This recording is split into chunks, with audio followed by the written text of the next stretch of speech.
Good morning, would be doctors. How is the Josh? Good. So, would be doctors, this is my 20th lecture. मैंने अभी तक इन सभी lectures में जो topic discuss किए हैं आपके साथ, रफली उन टॉपिक्स के ऊपर 7 के करीब क्वेश्चंस आपके पास 26 जुलाई को आने वाले हैं। अब मैंने जो आपके साथ टॉपिक शुरू किया हुआ है, इसमें इस टॉपिक में से सर्कुलर मोशन और रोटेशनल मोशन में से रफली 2 से लेकर 4 क्वेश्चन तक की वेरिएशन होती है। एक क्वेश्चन सर्कुलर मोशन से आ जाता है और 2 से 3 क्वेश्चंस रोटेशनल मोशन से आ जाते हैं। और रोटेशनल मोशन में मैंने आपको बताया है कि एक क्वेश्चन आपके पास सेंटर ऑफ मास या मोमेंट ऑफ इनर्शिया से जरूर आता है। मोमेंट ऑफ इनर्शिया मैंने लास्ट लेक्चर में आपके साथ डिटेल में डिस्कस कर दिया। तो आज मैं आपके साथ सेंटर ऑफ मास डिस्कस करूंगा, उसके ऊपर कुछ प्रॉब्लम डिस्कस करूंगा और remaining portion of the rotational motion I will discuss. Would be doctors, जैसे मैंने आपको बताया, ये मेरी सारी जो क्लासेस हैं इस टास्क को समर्पित हैं, इस टास्क के कोरोना वॉरियर्स को समर्पित हैं, पीएम केयर फंड को समर्पित हैं।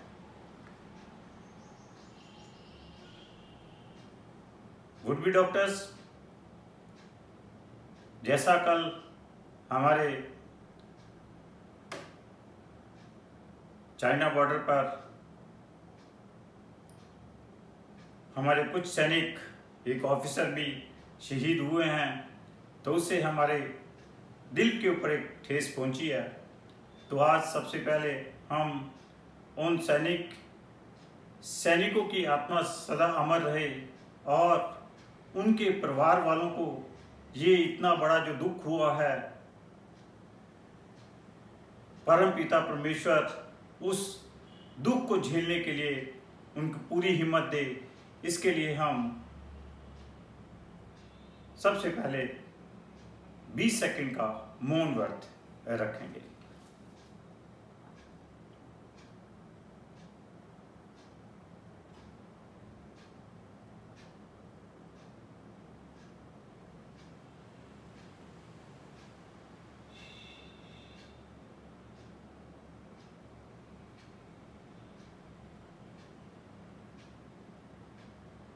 ओम शांति शांति शांति। सो वुड बी डॉक्टर्स, आज नया टॉपिक शुरू करने से पहले हम शांति पाठ कर लें। ओम द्यो शांतिरंतरिक्ष शांति पृथ्वी शांतिरापा शांतिरोषधया शांति वनस्पति शांति देवा शांति ब्रह्मा शांति सर्व शांति शांतिरेव शांति श्यामा शांति रेधि। ओम शांति शांति शांति। सो वुड बी डॉक्टर्स, मैंने लास्ट लेक्चर में आपको बताया था कि what is the moment of inertia.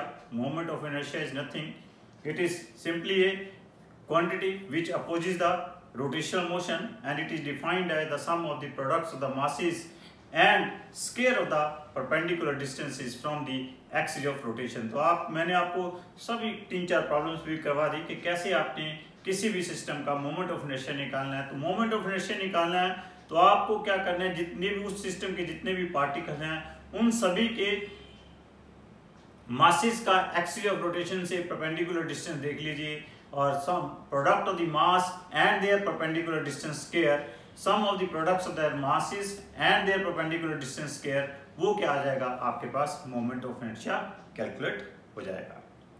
Clear? 2 theorems मैंने इसकी आपके साथ डिस्कस की थी। One is the theorem of perpendicular axis, another is the theorem of parallel axis. So these theorem also helps in sometimes the moment of to calculate the moment of inertia along other axis।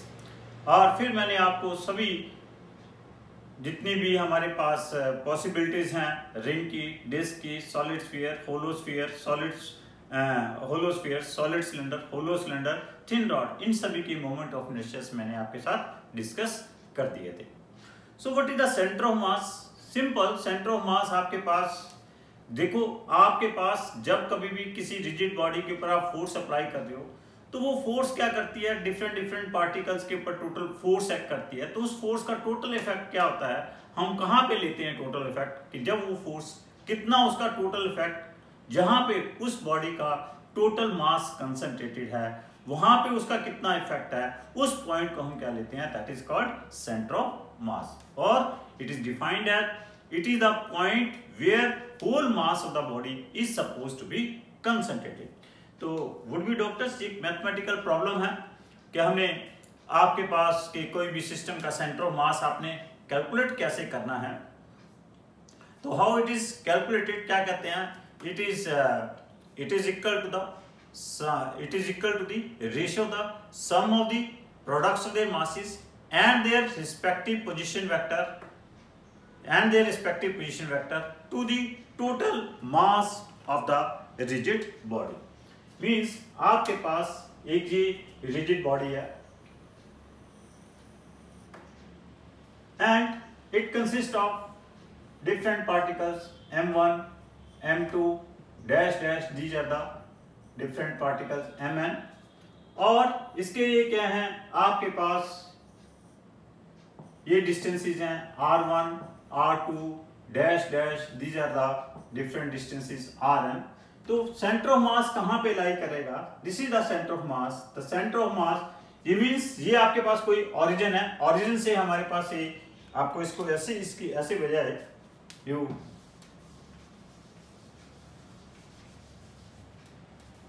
ये आपके पास कोई origin है, this is any origin, और in origin से इन masses के जो distances हैं वो कितने हैं, r1, इसका डिस्टेंस r1 है, इस डिस्टेंस इज r2, और इसका डिस्टेंस क्या है, rn है, और इस सेंटर ऑफ मास का जो पोजीशन वेक्टर है, इन सभी मासेस के पोजीशन वेक्टर क्या है, r1, r2 dash dash rn vector हैं, और सेंटर ऑफ मास का जो पोजीशन वेक्टर होगा rcm वेक्टर। तो हम rcm वेक्टर क्या लिख देते हैं यहाँ पे, this is equal to m1 r1 vector plus m2 r2 vector plus dash dash plus mn rn vector divided by m1 plus m2 dash dash plus mn। So this is the position vector of the centre of mass. अगर ये one dimensional body है तो r1 क्या हो जाएगा यहाँ पे x1, r2 क्या हो जाएगा x2, rn क्या हो जाएगा xn। तो x इसका क्या आ जाएगा, x कोऑर्डिनेट क्या आ जाएगा, position of the centre of mass क्या आ जाएगी, that is m1 x1 plus m2 x2 dash dash plus mn xn divide by m1 plus m2 dash dash plus mn। If it is a two dimensional body तो it is having two positions, और दो coordinates होंगे इसके centre of mass के, one is x another is y। तो x क्या आ जाएगा उसमें, m1 x1 plus m2 x2 so on plus mn xn divided by m1 plus m2 dash dash plus mn, और y कोऑर्डिनेट क्या आ जाएगा, m1 y1 plus m2 y2 plus dash dash mn zn divided by m1 plus m2 plus dash dash plus mn। If it is A three dimensional body तो उस case में आपके पास इसका z coordinate भी आ जाएगा, m1 z1 plus m2 z2 plus dash dash plus mn zn whole divided by m1 plus m2 plus m3। Means centre of mass is nothing. एक आपके पास एक मैथमेटिकल प्रॉब्लम है, अगर आपके पास कोई फिक्स पोजीशन के अबाउट जितने भी उस बॉडी के मासेस हैं और वो फिक्स पोजीशन क्या ले लेते हैं, हम मोस्टली उससे ओरिजिन कॉल करते हैं, उन सभी बॉडीज के आपको लोकेशंस पता हैं तो आप क्या कर सकते हो, सेंटर ऑफ मास की लोकेशन कैलकुलेट कर सकते हो। What it is, that is summation of mi/ri vector divided by total mass of that rigid body. Similarly आपके पास अगर डिफरेंट पार्टिकल्स की वेलोसिटीज दी हुई हैं, अगर इसकी वेलोसिटी क्या है v1 है, इसकी वेलोसिटी v2 है, और nth पार्टिकल की वेलोसिटी vn है, तो correspondingly you can also right the velocity of the centre of mass vcm vector क्या आ जाएगा, m1 v1 vector plus m2 v2 vector plus dash dash plus mn vn vector divided by क्या आ जाएगा m1 plus m2 dash dash plus mn। अगर each particle की acceleration क्या दी हुई है a1 vector a2 vector dash dash an vector दी हुई है, then acceleration of the centre of mass क्या आ जाएगा acm वेक्टर क्या आ जाएगा, that is equal to m1 a1 vector plus m2 a2 vector plus dash dash plus mn an vector divided by m1 plus m2 dash dash plus mn आ जाएगा। So these are the velocities vector, acceleration vectors of the center of mass। मैं अब आपको कुछ problem बताता हूं कि how you have to solve the problem। Suppose it is given कि there are four equal masses which are lying on the four corners of the sphere। Square के four corners के ऊपर पड़े हुए हैं। They are lying on the four corners of the sphere A, B, C, D।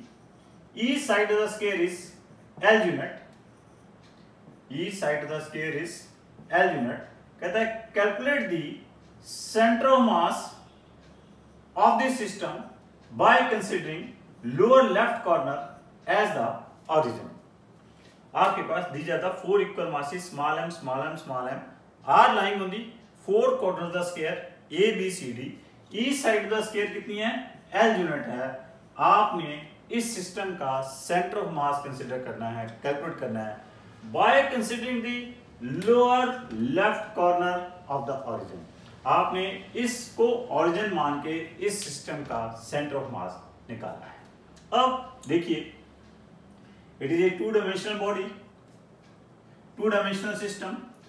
अब हम क्या करेंगे, जितने भी पार्टिकल हैं इन सब के कोऑर्डिनेट्स लिख लेंगे। It is lying at the origin, इसके कोऑर्डिनेट्स क्या हो जाएंगे 0 0 हो जाएंगे। जो C के ऊपर मास पड़ा हुआ है इसके कोऑर्डिनेट्स क्या हो जाएंगे L, 0 होंगे। जो B के ऊपर पड़ा हुआ है इसके कोऑर्डिनेट्स क्या होंगे L, L होंगे। जो A के ऊपर पड़ा हुआ है इसके कोऑर्डिनेट्स क्या हो जाएंगे, इसका Y कोऑर्डिनेट क्या हो जाएगा, दैट इज X कोऑर्डिनेट क्या हो जाएगा 0 और Y कोऑर्डिनेट क्या हो जाएगा L हो जाएगा। अब हम इसका सेंटर ऑफ मास लिख लेंगे। What will B centre of mass के लिए हमारे पास क्या फॉर्मूला है, x क्या है that is m1 x1 plus m2 x2 plus m3 x3 plus m4 x4 divided by क्या है m1 प्लस m2 क्योंकि 4 पार्टिकल्स हैं प्लस m3 प्लस m4। अब इन सभी के मासेस क्या हैं इक्वल हैं, तो m we can take it outside. x1 क्या होगा 0, x2 क्या होगा L, x3 क्या होगा L, x4 क्या है 0, तो divided by m plus m 4m, this is equal to क्या बन जाएगा, दिस बिकम्स L/2। तो ये इसका क्या आ गया x कोऑर्डिनेट आ गया, this is the x coordinate. और y कोऑर्डिनेट क्या आएगा, यहाँ पे क्या आ जाएगा m1 y1 plus m2 y2 plus m3 y3 plus m4 y4, this is y coordinate. Clear. अब y1 क्या है 0 है, y2 भी क्या है 0 है, y3 क्या है L है, y4 क्या है L है। तो आपके पास अगर इसको y कोऑर्डिनेट सॉल्व करेंगे this becomes m 0 plus L plus L divided by क्या आ जाएगा 4m, this is equal to L/2 आ जाएगा। क्लियर। तो आपके पास these are the coordinates of the centre of mass. तो मींस सेंटर ऑफ मास कहां पे लाई कर रहा है, ये रिजल्ट शो कर रहा है सेंटर ऑफ मास इस सिस्टम का स्केयर के सेंटर के ऊपर लाई कर रहा है। It is lying at the centre of the square. अगर आपने इसका पोजीशन वेक्टर लिखना आ जाए तो इसका पोजीशन वेक्टर क्या होगा L/2i cap plus L/2g cap. Clear. तो with respect to this origin the coordinates of the center of mass will be L/2 L/2। देखिए जस्ट रिमेंबर किसी सिस्टम का आपके पास सेंटर ऑफ मास के ओरिजिन चेंज करने से सेंटर ऑफ मास के कोऑर्डिनेट्स चेंज कर सकते हैं, लेकिन याद रखिए कि सेंटर ऑफ मास की जो लोकेशन है वो कभी भी चेंज नहीं करेगी। जैसे ये वाला केस है, इस वाले केस में सेंटर ऑफ मास कहाँ लाई कर रहा है, स्केयर के सेंटर के ऊपर लाई कर रहा है और जिसके कोऑर्डिनेट्स क्या है L/2 है। ये कब आए? जब हमने इस स्क्वायर के लोअर लेफ्ट कॉर्नर को हमने ओरिजिन चूज किया। अगर हम कहीं पे ओरिजिन ही क्या ले लें, सेंटर ऑफ द स्क्वायर ले लें, तो आपके पास सेंटर ऑफ मास के कोऑर्डिनेट्स क्या आ जाएंगे 0,0 आ जाएंगे। मतलब आपके पास centre of mass again it is lying at the centre. कहां पे लाई कर रहा है? सेंटर के ऊपर ही लाई कर रहा है। ओरिजिन चेंज हो गए तो आपके पास क्या हो गया, कोऑर्डिनेट्स भी चेंज हो गए। अगर आप ओरिजिन ए को ले लेते हो, ओरिजिन बी को ले लेते हो, ओरिजिन सी को ले लेते हो, सेंटर ऑफ मास इन सभी केसेस में क्या रहेगा, इस स्क्वायर का सेंटर रहेगा। लेकिन जैसे जैसे आप ओरिजिन चेंज करते जाओगे कोरस्पोंडिंगली इस सेंटर ऑफ मास के कोऑर्डिनेट्स क्या करेंगे, चेंज करेंगे। क्लियर? एक और क्वेश्चन देखिए, if there are 3 equal masses are lying on 3 corners of the equilateral triangle, 3 equal masses are lying on the 3 corners of the equilateral triangle ABC respectively. By considering lower left corner as the origin, calculate the center of mass of the system. E side क्या दी गई square की element दी गई। So these are the 3 masses M, M and M are lying on 3 corners of the equilateral triangle. By considering lower left corner as the origin, means C as the origin, calculate the center of mass of the system. तो अगर आपने इसका centre of मास निकालना है, इस C के coordinates क्या होंगे 0,0 होंगे। B के ऊपर जो मास पड़ा हुआ है इसके कोऑर्डिनेट्स क्या होंगे L,0 होंगे। ए के ऊपर जो मास पड़ा हुआ है इसके कोऑर्डिनेट्स क्या होंगे, इसका एक्स कोऑर्डिनेट क्या हो जाएगा, दिस इज L/2 और ये वाई कोऑर्डिनेट कितना हो जाएगा, दिस विल बी √3L/2। तो it's coordinates will be L/2 √3L/2 आ जाएगा। क्लियर? सो हियर x1 क्या है 0, x2 क्या है L, x3 क्या है L/2, y1 क्या है 0, y2 क्या है 0, y3 क्या है √3L/2। तो आपके पास x कोऑर्डिनेट क्या आ जाएगा, that is equal to m into 0 plus m into L plus m into L/2 divided by क्या आ जाएगा 3m आ जाएगा। तो this becomes 3L/2 divide by 3, तो दिस बिकम्स L/2। तो y कोऑर्डिनेट क्या आ जाएगा m into 0 plus m into 0 plus m into √3L/2 divided by क्या आ जाएगा 3m, m ये सारा कैंसिल आउट हो जाएगा, दिस बिकम्स L/2√3। ये इसका क्या आ गया y कोऑर्डिनेट आ गया। इस तरह आपके पास मींस जो सेंटर ऑफ मास के कोऑर्डिनेट्स हैं वो क्या आ गया आपके पास L/2 एंड L/2√3 आ गई। तो दिस इंप्लाइज दैट कि यहाँ पे जो सेंटर ऑफ मास है वो कहाँ पे लाई कर रहा है, it is lying at the centroid of the triangle और उसका पोजीशन वेक्टर क्या होगा L/2 I cap plus L/2√3 J cap. Again I am saying कि मैंने ये ओरिजिन कंसिडर किया, C पॉइंट का ओरिजिन कंसिडर किया, तो सेंटर ऑफ मास के कोऑर्डिनेट्स क्या आ गए L/2 L/2√3। What is that, वो लोकेशन क्या है, वो लोकेशन इस ट्रायंगल की सेंट्रोइड है। तो मींस इस वाले केस में सेंटर ऑफ मास हमेशा, सेंटर ऑफ मास की जो लोकेशन है वो हमेशा सेंट्रोइड ही रहेगी और कुछ नहीं हो सकती, it will always remain centroid. Clear? लेकिन कोऑर्डिनेट्स वेरी कर सकते हैं। अगर आप सेंट्रोइड को ही ओरिजिन मान लोगे तो आपके पास सेंटर ऑफ मास के कोऑर्डिनेट्स क्या आ जाएंगे 0,0 आ जाएंगे। ए को अगर आप ओरिजिन मानते हो फिर कुछ और आ जाएंगे, बी को ओरिजिन मानते हो फिर आपके पास कुछ और आ जाएंगे। क्लियर?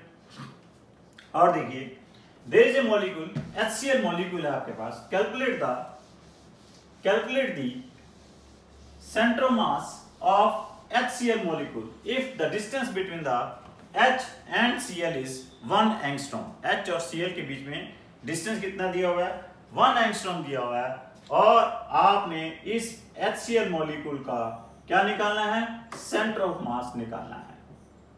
सो ये जो डिस्टेंस है दिस इज 1 angstrom।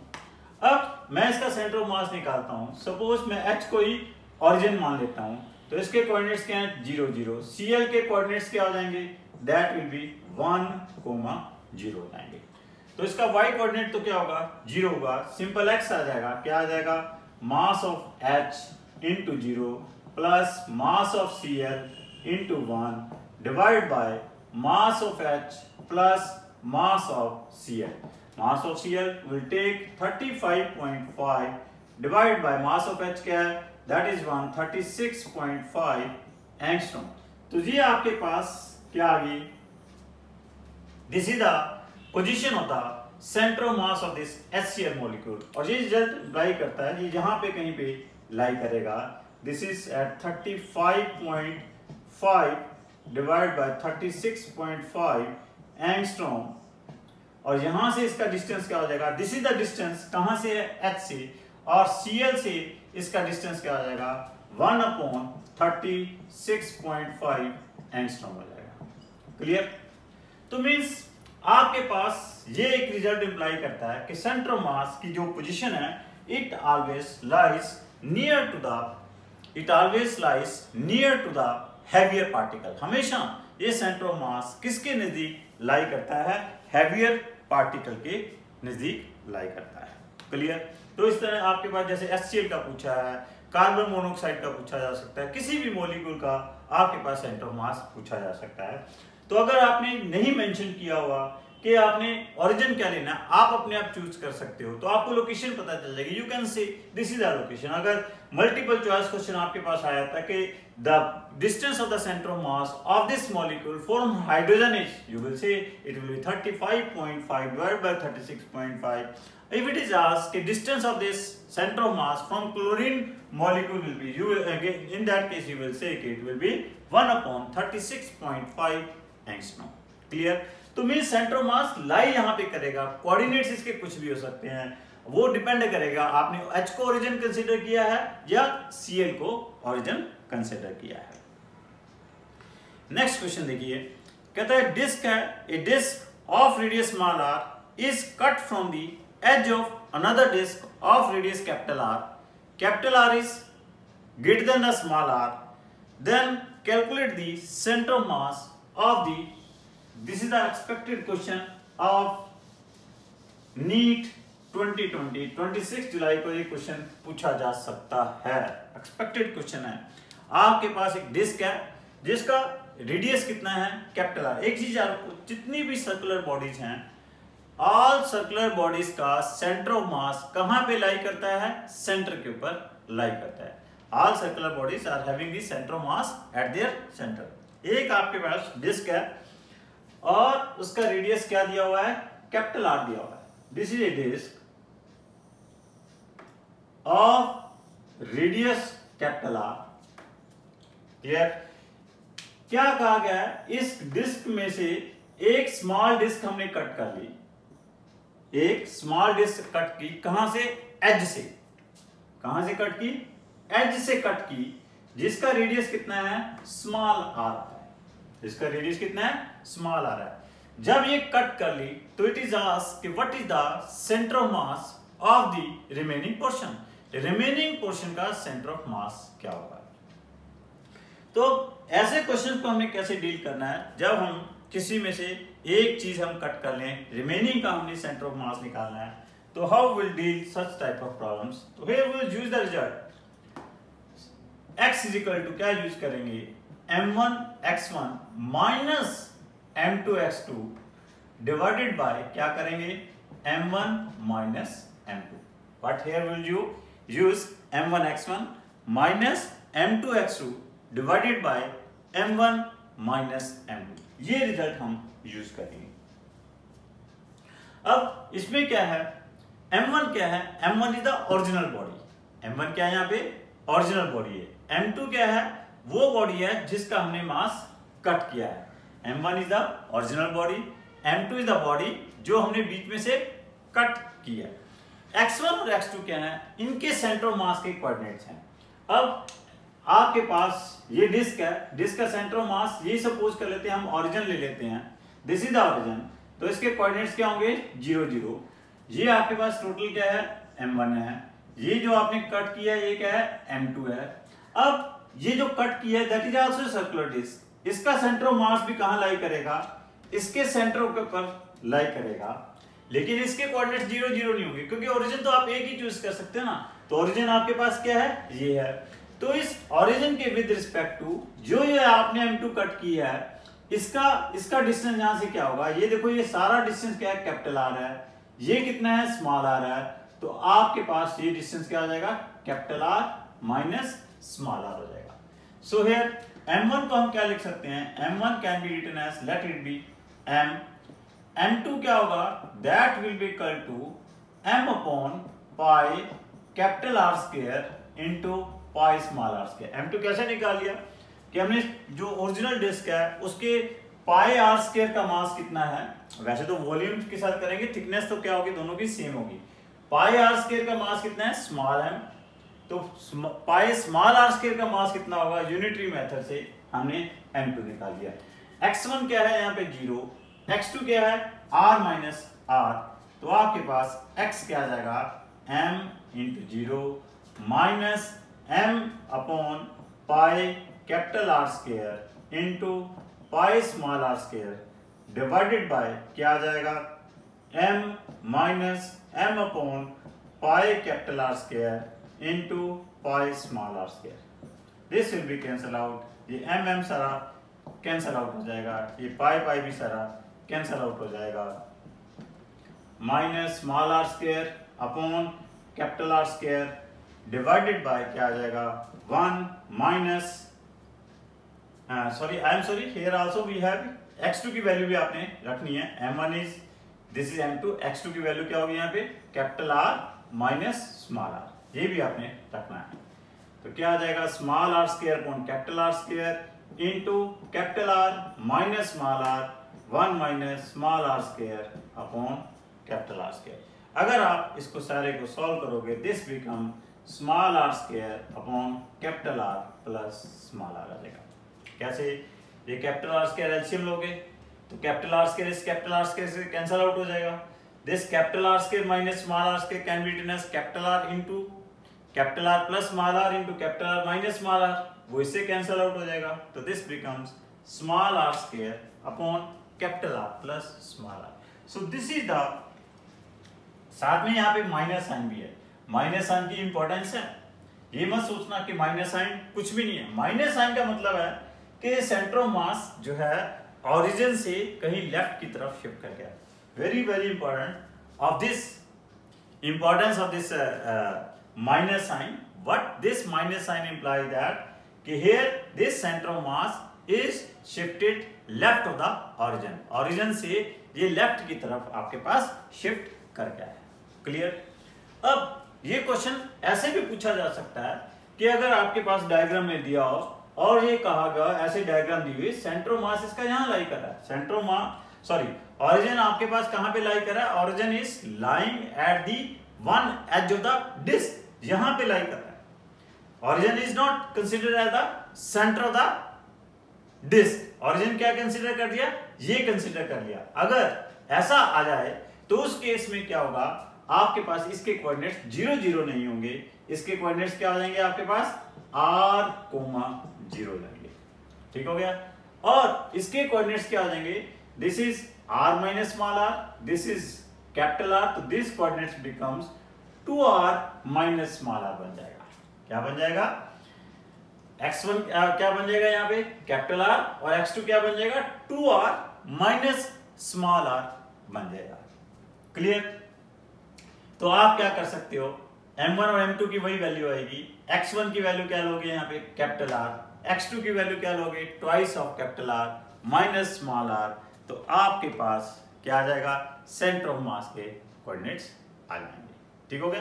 अगर नथिंग इज मेंशन तो आप क्या कंसीडर कर सकते हो, यू कैन कंसीडर कि centre of mass is lying by considering the centre of mass at the centre of the original disc. ठीक हो गया।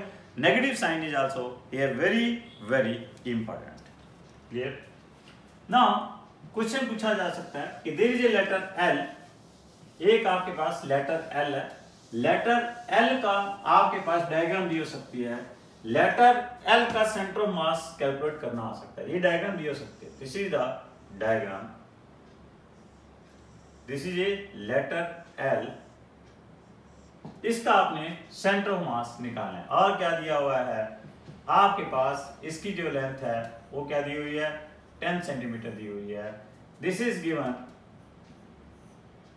6 सेंटीमीटर, और जितनी भी ये विड्थ हैं वो सारी 2 सेंटीमीटर की हैं। ये भी 2 centimetre, this is 2 centimetre, this is 2 centimetre. तो इसका आपने सेंटर ऑफ मास कैलकुलेट करना है।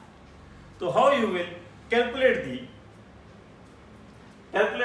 Centre of mass of this letter L। इस लेटर L का आप सेंटर ऑफ मास कैसे कैलकुलेट करोगे? क्या करोगे आप, इसमें आप दो बॉडीज कंसीडर करके चल पड़ोगे। एक ये बॉडी है और दूसरी क्या है, ये बॉडी है। ठीक हो गया। अब ये भी आपके पास रेक्टेंगुलर बॉडी है और ये भी क्या है आपके पास रेक्टेंगुलर बॉडी है। इसका सेंटर ऑफ मास आपके पास कहां लाई करेगा, इसके सेंटर के ऊपर लाई करेगा। इसका सेंटर ऑफ मास कहां लाई करेगा, इसके सेंटर के ऊपर लाई करेगा। क्लियर। अब इसके सेंटर के कोऑर्डिनेट्स क्या होंगे, ये इसका y कोऑर्डिनेट है और ये इसका क्या है x कोऑर्डिनेट है। x कोऑर्डिनेट की वैल्यू क्या आ जाएगी 1, y कोऑर्डिनेट की वैल्यू क्या आ जाएगी 5, तो इसके कोऑर्डिनेट्स क्या आ जाएंगे 1, 5 आ जाएंगे। क्लियर।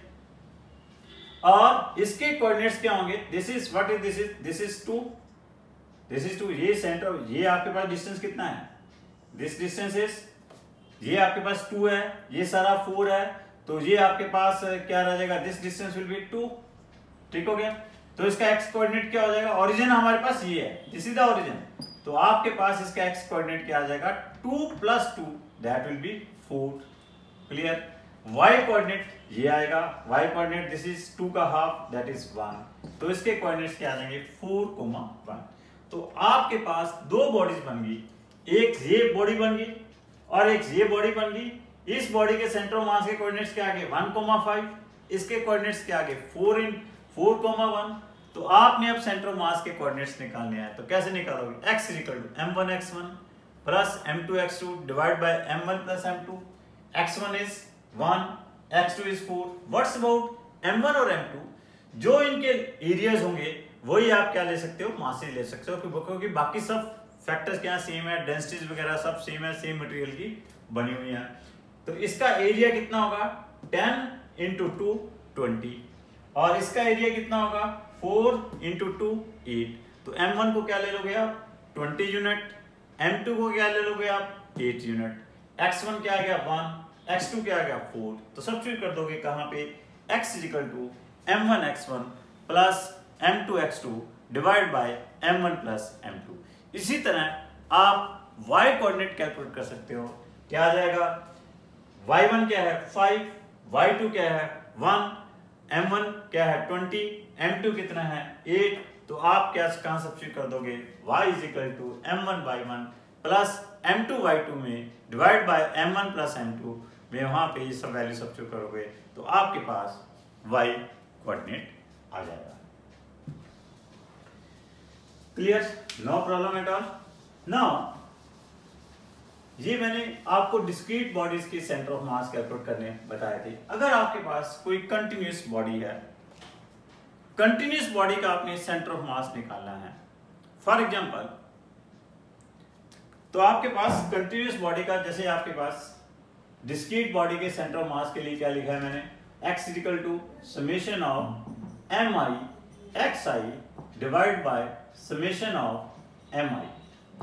कंटिन्यूअस बॉडी के लिए दिस समेशन साइन इज क्या होगा, इंटीग्रेशन साइन में कन्वर्ट हो जाएगा। ठीक हो गया। तो this will B x dm divide by integration of dm। तो आपने किसी भी कंटिन्यूअस बॉडी का सेंटर ऑफ मास निकालना है तो उसका x कोऑर्डिनेट निकालना है, तो क्या आ जाएगा integration of x dm divided by integration of dm। तो आपके पास उसका सेंटर ऑफ मास के कोऑर्डिनेट्स आ गए। क्लियर। फॉर एग्जाम्पल दिया हुआ है आपके पास, calculate the centre of mass of non uniform rod whose mass per unit length is, क्या दी हुई है उसकी लीनियर डेंसिटी दी हुई है, its linear density is lambda = lambda naught x square by L. Lambda is equal to lambda naught x square by L. इसकी linear density जो है lambda naught x square by L है, means linear density varies with x है। L क्या है, इसकी total length है।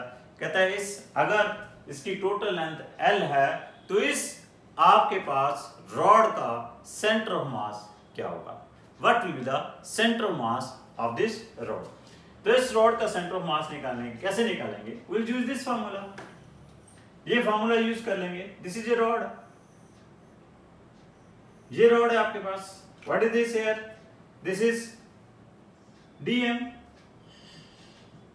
Suppose कर लेते हैं इसकी लेंथ कितनी है, dx है, it is at a distance of x from the origin. तो आपके पास वहां पे और लिमिट्स ऑफ इंटीग्रेशन क्या आ जाएगी, 0 टू l, क्या आ जाएगा 0 to l, means that is the total length, x is here x। What's about dm, इसका मास कितना होगा, इस लेंथ dx का मास कितना होगा, lambda into dx, lambda into dx divided by integration of 0 to l lambda into dx। Clear, lambda दिया हुआ है आपके पास, कितना दिया हुआ है 0 to l, lambda is here lambda naught x square by l divided by 0 to l, that is lambda naught x square by l dx। अब lambda naught l वैसे भी कांस्टेंट है, lambda naught भी कांस्टेंट है, l भी constant है, ये आपस में इधर कैंसिल आउट भी हो रहे हैं। तो this becomes integration of 0 to l x cube dx divided by क्या आ जाएगा 0 to l x square dx। So इसकी इंटीग्रेशन क्या आ जाएगी, that becomes x4 by 4, this becomes x4 by 4, means that is l4 by 4 बन जाएगी, और इसकी क्या बन जाएगी x cube by 3, means that is becomes l cube by 3, तो this becomes 3 by 4l। क्या बन जाएगी ये 3 by 4l। This will be the center of mass, means ये रिजल्ट अगर ये मतलब सेंटर ऑफ मास आपके पास कहाँ लाई कर रहा है, वैसे अगर सपोज कर लो इसकी लीनियर डेंसिटी होती, अगर इसकी डेंसिटी क्या होती, इसका मास क्या होता, यूनिफॉर्म होता, लैम्डा जो है इंडिपेंडेंट ऑफ x होता, तो इसका सेंटर ऑफ मास के कोऑर्डिनेट्स क्या होने थे, l/2, 0 होने थे। मींस सेंटर ऑफ मास कहां पे लाई करना था, इसके सेंटर के ऊपर लाई करना था। लेकिन अब क्या है, लीनियर डेंसिटी की वेरी कर रही है, डिस्टेंस के साथ वेरी कर रही है, जैसे जैसे डिस्टेंस बढ़ रहा है वैसे वैसे बढ़ रही है। तो सेंटर ऑफ मास क्या हो गया, सेंटर से भी शिफ्ट कर गया, कितना शिफ्ट कर गया 3/4 है, 0.75 दूसरे एंड के नजदीक। ये सेंटर ऑफ मास कहां चला गया, दूसरे एंड के नजदीक चला गया। तो ये रिजल्ट यहाँ पे ये भी इंप्लाई करता है कि centre of mass always lies near to the heavier mass. अगर ये क्वेश्चन मल्टीपल चॉइस में आ जाता है और आपके पास चॉइस दियो, यहाँ पे एक चॉइस दियो आपके पास l/4, दूसरी चॉइस दियो l/8, थर्ड चॉइस दियो l/2, फोर्थ चॉइस दियो 3/4l, तो आपको कुछ भी करने की जरूरत नहीं है। आप डायरेक्टली कुछ ऐसे मल्टीपल चॉइस क्वेश्चन आते हैं, आप डायरेक्टली आप इसमें अगर आपको एक कंसेप्ट पता है कि सेंटर ऑफ मास, इस केस में सेंटर ऑफ मास क्या है, वो l/2 से तो ज्यादा डिस्टेंस के ऊपर लाई करेगा, तो इसलिए l/4, l/8 and l/2 choice तो हो ही नहीं सकती, ये आंसर तो हो ही नहीं सकता। और एक आपके पास चॉइस दी हुई है 3/4l, तो आप डायरेक्ट 3/4l के ऊपर टिक कर सकते हो। क्यों, क्योंकि सेंटर ऑफ मास एक तो बड़ा क्लियर है, ऐसे वाले केस में सेंटर ऑफ मास क्या होगा, दैट विल शिफ्टेड, कहां पे शिफ्ट करेगा, वो हाफ ऑफ दी ज्यादा डिस्टेंस है वो शिफ्ट करेगा। और ऐसे क्वेश्चन के लिए आप एक direct multiple choice direct formula भी याद कर सकते हो। अगर linear mass is varying with power n के साथ वेरी कर रही है, कैसे वेरी कर रही है, n के साथ, तो आपके पास सेंटर ऑफ मास के कोऑर्डिनेट्स उस केस में क्या कर सकते हो, दैट विल बी n+1, क्या होगा, that will B n+1 divided by n+2 into l। तो एक बहुत ही अच्छा मल्टीपल चॉइस क्वेश्चन, जैसे यहाँ पे हमारे पास लीनियर डेंसिटी थी lambda naught x square by l, linear density क्या आ सकती है, lambda naught x by L. Linear density क्या आ सकती है, lambda naught x cube by L. तो आपको सबके लिए सारे स्टेप्स करने पड़ते हैं।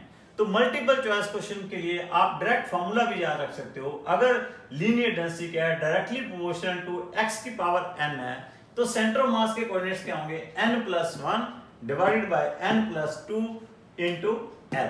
जैसे हमारे पास इस क्वेश्चन में n कितना था, 2 था, तो आप n की वैल्यू यहाँ पे 2 सब्स्टिट्यूट कर दीजिए। 2+1 3, 2+2 4, तो दिस बिकम्स 3/4 है। सपोज करो n की वैल्यू 1 है, तो क्या आ जाएगा, 2/3 l आ जाएगा। सपोज n की वैल्यू 3 है, तो इट विल कम्स 4/5 आ जाएगा। क्लियर? तो यहां से एक बड़ा क्लियर और भी साथ में क्लियर है कि सभी केसेस में सेंटर ऑफ मास कहां पे रहा है, शिफ्ट कहां पे हो रहा है, it is shifted toward the distance which is greater than l/2। Clear? So very very important, just remember it. एक और आप बच्चों याद रखना कि सेंटर ऑफ मास जो कोन का होता है, अगर कोन का centre of mass it always lies from the 3/4 of the height of the cone. कोई सॉलिड कोन है, सॉलिड कोन का centre of mass lies from 3/4 of the height of the cone from the apex. 3/4 of the height of the cone from the apex. Just remember it, it is very important. Now एक और important question इसमें आ जाता है कि आपके पास there are two masses which are suspended by inextensible string through a frictionless pulley as shown in diagram. It is asked what will be the acceleration of the center of mass। center of mass की acceleration क्या होगी? आपके पास ये diagram दिया होगा question में। This is the diagram. These are the two masses. One is mass m1, another is mass m2. These are the two masses suspended by inextensible string through a frictionless pulley. तो इस system की आपने centre of मास की acceleration बतानी है, masses की acceleration नहीं बतानी, m1 और m2 की एक्सेलरेशन नहीं बतानी। किसकी एक्सेलरेशन बतानी है आपने? सेंटर ऑफ मास की एक्सेलरेशन बतानी है। Now it is A system of two particles. इसके लिए मैंने भी आपको फॉर्मूला बताया कि acceleration of the centre of mass क्या होगी, m1 a1 वेक्टर प्लस क्या होगा, m2 a2 vector divided by क्या होगा, m1 प्लस m2। अब यहां पे इस सिस्टम में दोनों की एक्सेलरेशन होगी सेम। m1 की भी एक्सेलरेशन क्या होगी, ये होगी, लेकिन ये ऊपर की तरफ होगी। m2 की एक्सेलरेशन क्या होगी, ये नीचे की तरफ होगी।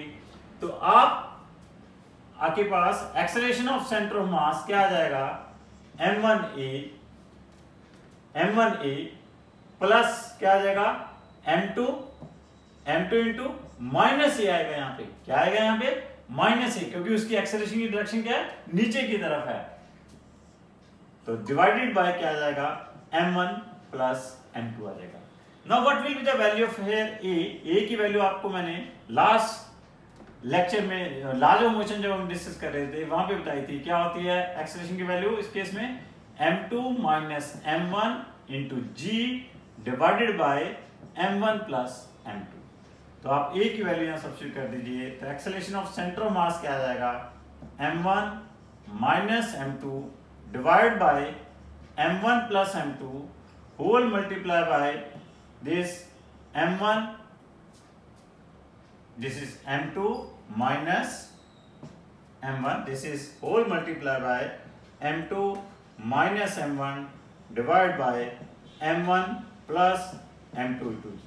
So this becomes, that is equal to m2 minus m1 whole square multiply by g divided by m1 plus m2। बहुत ही अच्छा क्वेश्चन है, कैन बी आस्क्ड 26 जुलाई को ये भी पूछा जा सकता है। एक क्वेश्चन आना ही आना है, मैंने बता दिया, would be doctor centre of मास या मोमेंट ऑफ इनर्शिया से। और मोस्ट प्रोबेबली जो मैं आपको क्वेश्चन करवा रहा हूं इनमें से कोई ना कोई क्वेश्चन आपको 26 जुलाई से पूछ लिया जाएगा। So this will be the acceleration of the centre of mass m1 minus m2 minus m1 divide by m1 plus m2 का whole square multiply by g। हो सकता है कि 26 जुलाई को ये m1 m2 ना दिए हों, ये मास m दिया हो, ये मास 2m दिया हो, या ये 1 kg दिया हो, ये 2 kg दिया हो, आप डायरेक्ट फार्मूला भी याद रख सकते हो। Just substitute the values, you will get the answer, आपके पास आंसर आ जाएगा। So this is about the centre of mass. तो ये आपके पास सेंटर ऑफ मास की प्रॉब्लम थी। तो इसमें थोड़ा सा टॉपिक और हमारे पास रह गया है।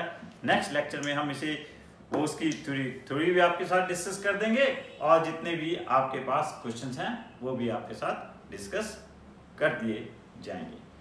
So thank you very much. Would be doctors, हारेगा कोरोना, जीतेगा इंडिया। वुड बी डॉक्टर्स, स्वस्थ रहिए, सुरक्षित रहिए, जागरूक रहिए, जागृत रहिए। Thank you.